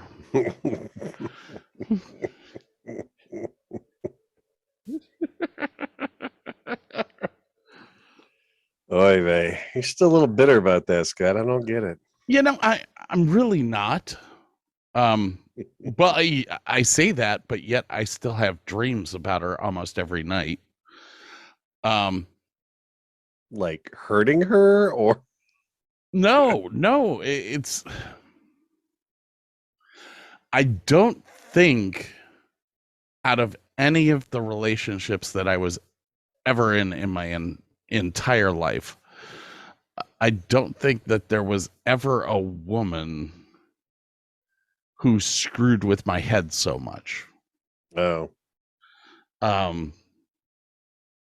Yeah. Well, there's that fact. The second fact is I don't think that I have ever met anyone as vindictive as she was. Fair enough. So there's a lot that goes on in Scott's head, and most of it's not good. I'm not a violent person. I don't go around beating people up. I don't go around trying to kill people. It's not going to happen. That's not the style of person that I am. It's never been the type of person that how many fist fights have you seen me in? Well, none. None. How many fist fights you see me in? None. Yeah. Have you ever fought? Like in 6th grade, but I mean, I got my ass kicked. I didn't even fight. I remember one fight that broke out that I found. It was one of those. I was talking about it, I think, at one point in time where like when shit goes down, I get super calm. And this like fight broke out after a Christmas party at one of the restaurants I worked at. And there's this big tussle of people. And I was watching my body jump into this fray and my brain's going, this is going to end badly. What are you doing? Why are you doing this? And my body's just like leaping into it. I'm like, I'm just trying to pull people off and stuff. You know, I was like, God, I don't think I've ever hit anybody out of anger in my whole life. It's just not what I do. It's not what we do. It's not in my nature. I mean, I've known you for a long time, but we're not built like that. I don't know. If I have to fight, I'll fight. Yeah, I'll defend myself, but I'm not going to start nothing. You know, take the first swing. If I'm still awake, I'll hurt you. If I'm knocked out, have fun, because I'm not going to feel it till the next day. Yeah.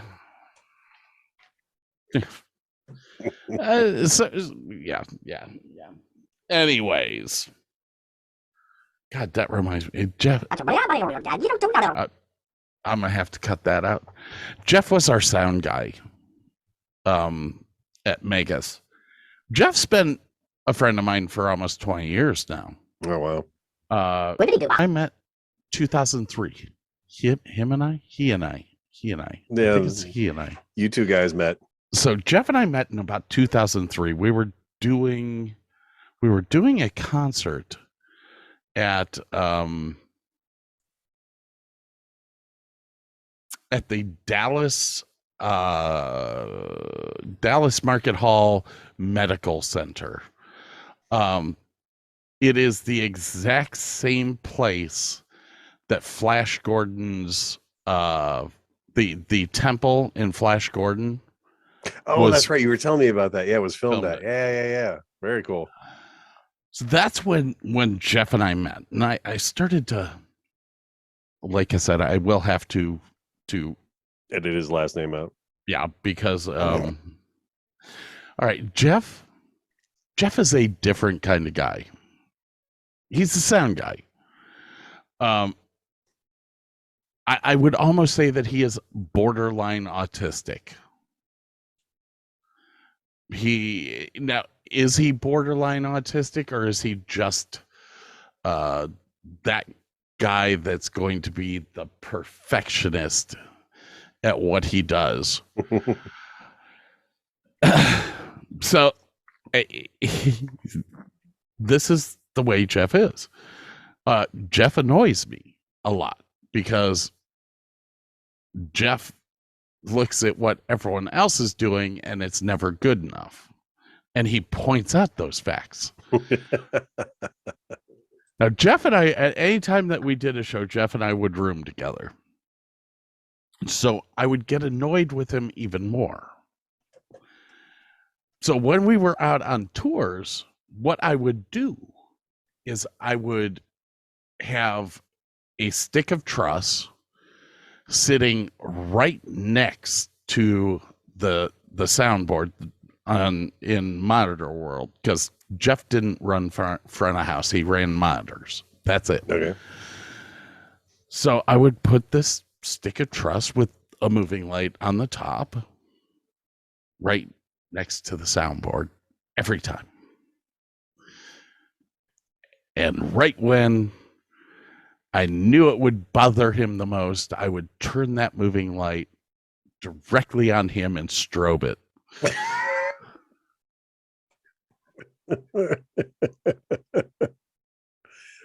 Yeah, that's a big move there.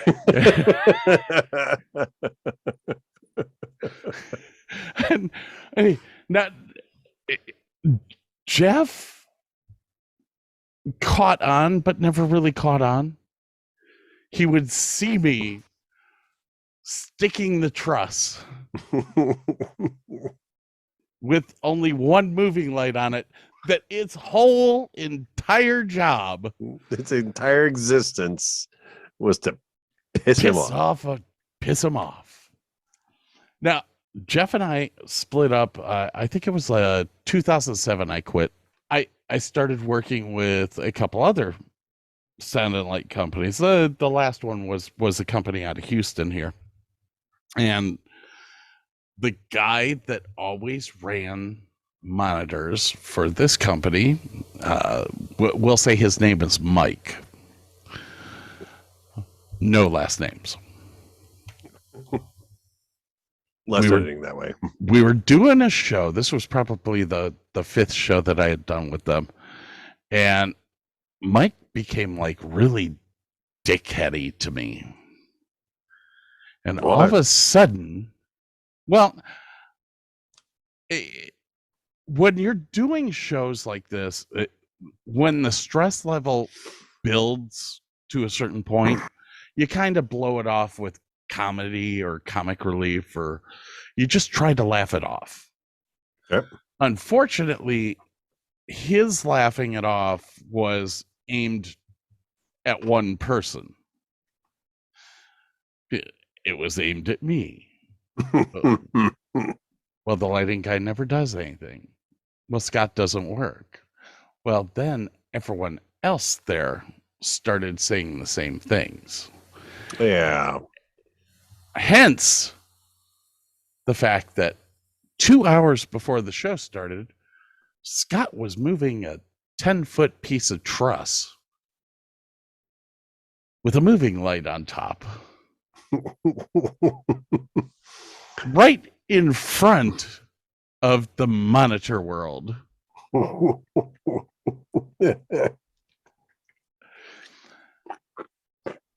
this day, Mike. What did he do? Oh, God, I said his last name. Mike will walk up to me as I am moving my piece of truss, look at me and say, "I'm sorry for whatever I did." Don't strobe me.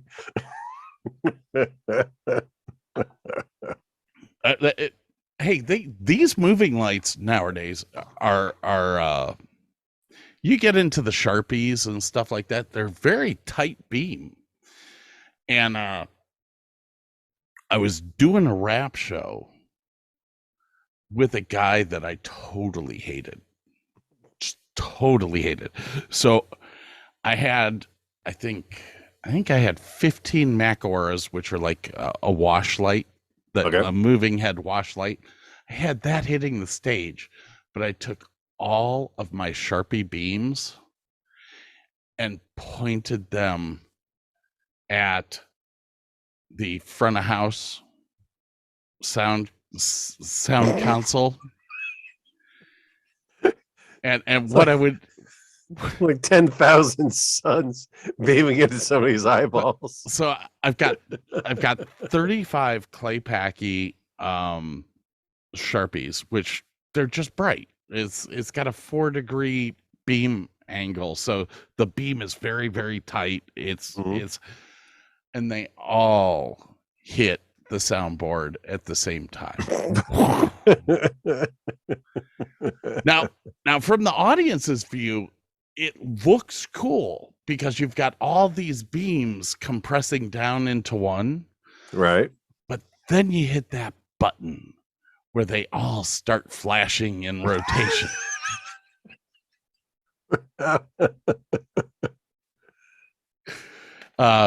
Yeah. Well, this okay. So the front of house sound guy that I'm not gonna say his name. We did a show at the Dallas Summer Musicals place, which it's the music hall at Fair Park. That's what it's called. All right. About I think it's 2,500 seats. A regular theater is a proscenium theater. Yep. It's a Schubert house, so it's the exact same specifications as the Schubert in New York, which are what most touring companies go to because they're all the same. Okay. So we're there doing a show, and it's totally blanking on me. It was a jazz artist, and I'm flashing lights and stuff, and he comes running in and screaming at me, "This isn't an EDM show!" And I'm sitting there going, "What? It's the first song of the show. I always am a little bit eccentric on the first song of the show to get the audience into. It's not an EDM show. Just." So I literally hit blue and left.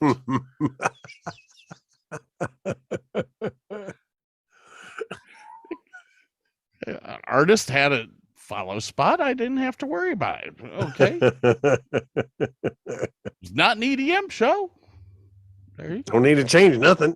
So the guy shows up at the guy shows up at a rap show to run front of house, and this was when I pointed every light at him. And I left him there for like 5 minutes because these rap artists, they walk out into the audience. They don't care about the lights on them. They want people to use cell phones and all that to keep them lit. So I just left those lights on him for like 5 minutes. He finally walked over to me. He was like, "I think I get the point." I said, "It's not an EDM show, dude.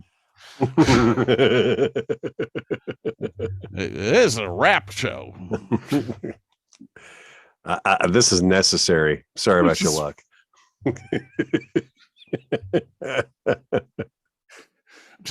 I think I'm starting to understand why people don't call me back for jobs. Maybe I was too much of an asshole. No, don't say that. No, I honestly believe that they see graduated in 1987 and go, "Holy fuck." This Were you lighting with candles back in those days? What were you doing? Did they even use electricity? I mean, how?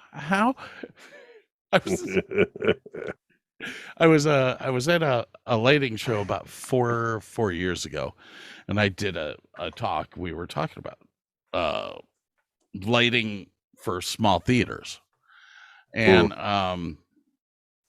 back in the day, we had these things called carbon arc follow spots, where you had 2 carbon rods that you had to push close together until you got a spark between them. Then you close the door real quick and you do a show for about a half an hour, and then you have to put new rods in.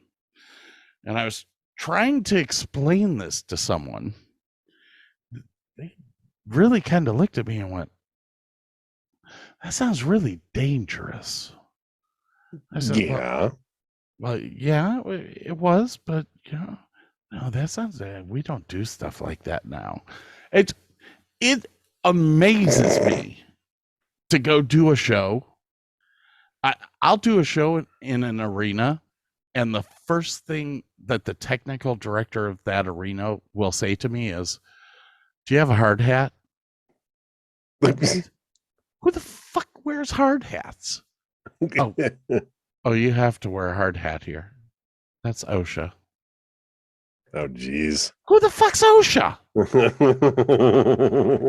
When the fuck are they coming? Is OSHA coming? Are we?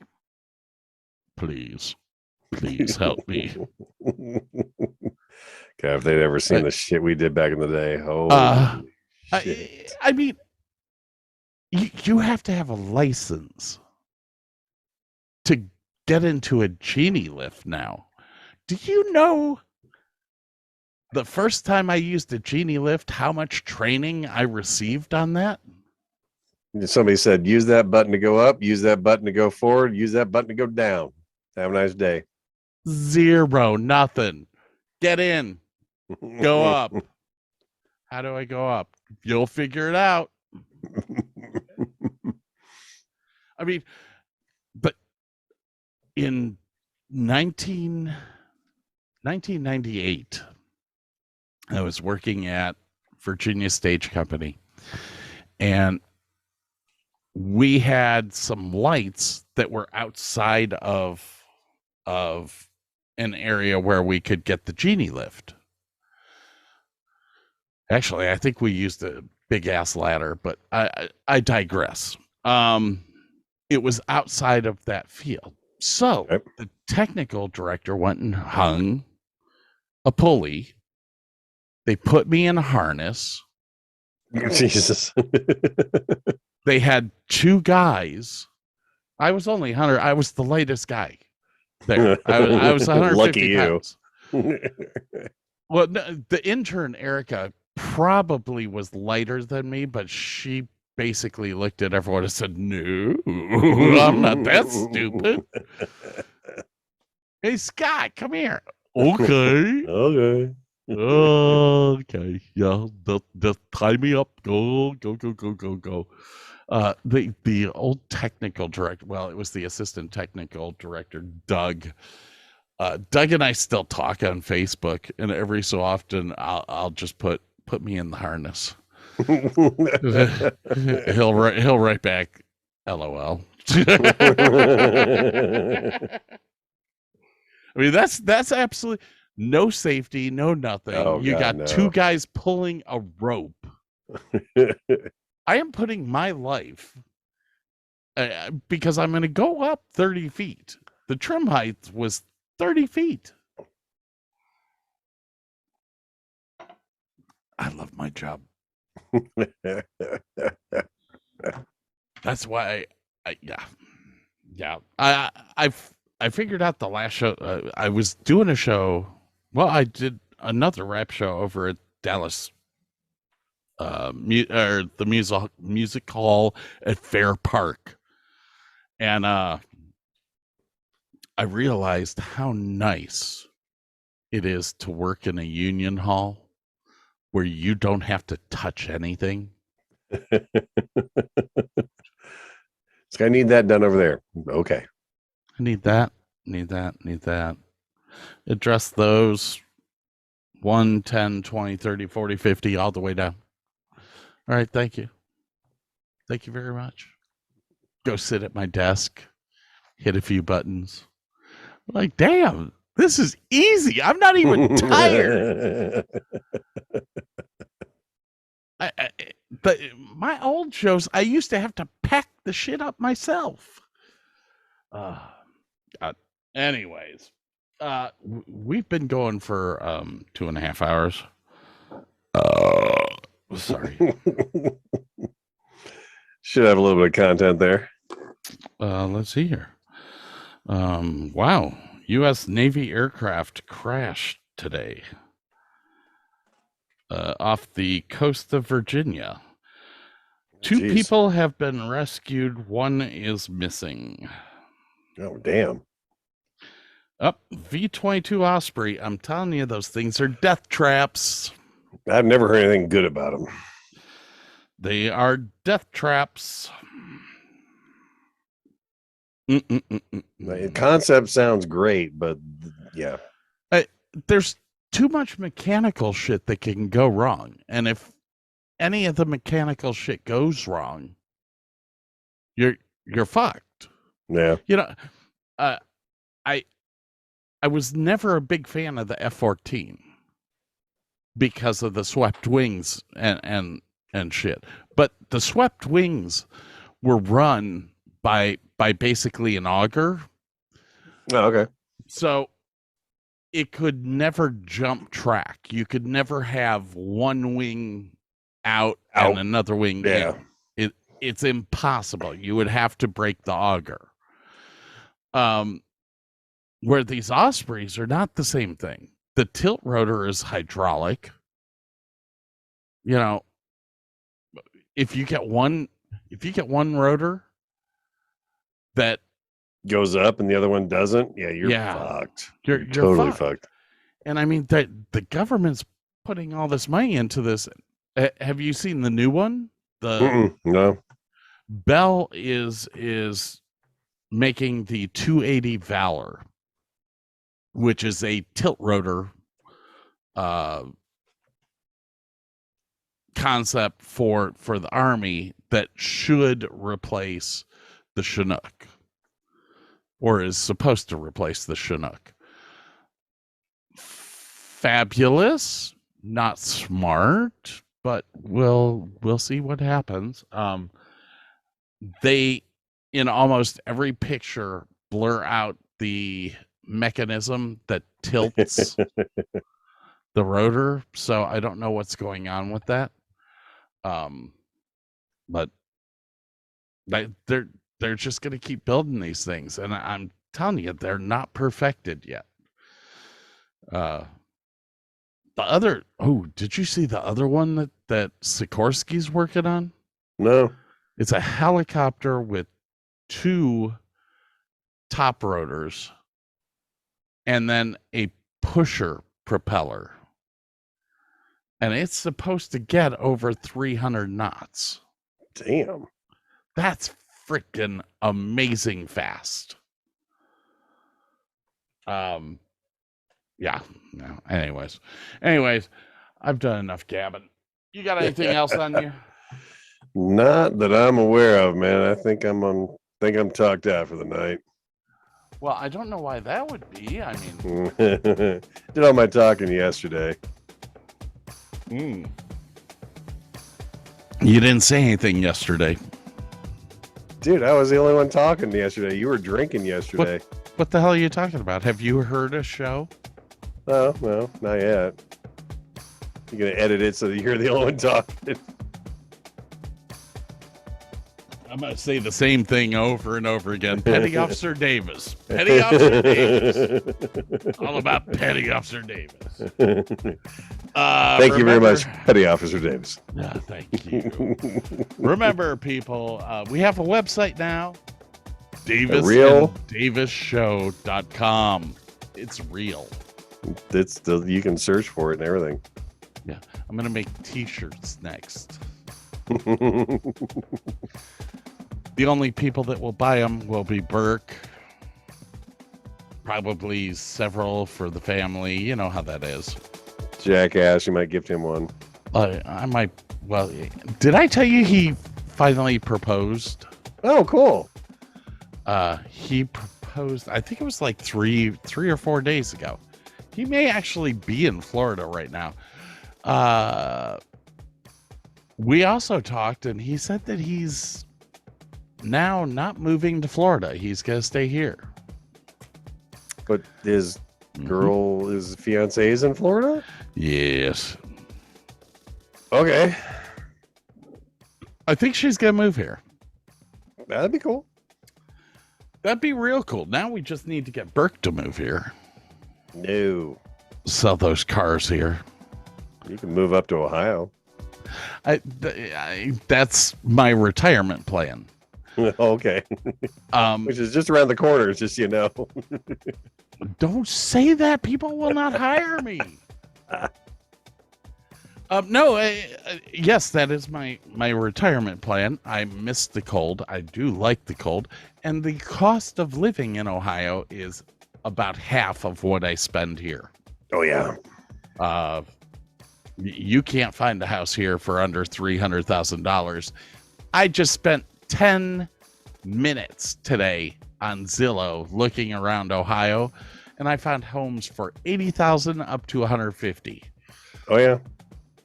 So I don't. Yeah, I'm done with the expensive shit. Anyways, on that note, ladies and gentlemen, Have a great night. We're out of here. Have a great night. Enjoy life. We'll talk to you soon. Yeah, have fun, everyone.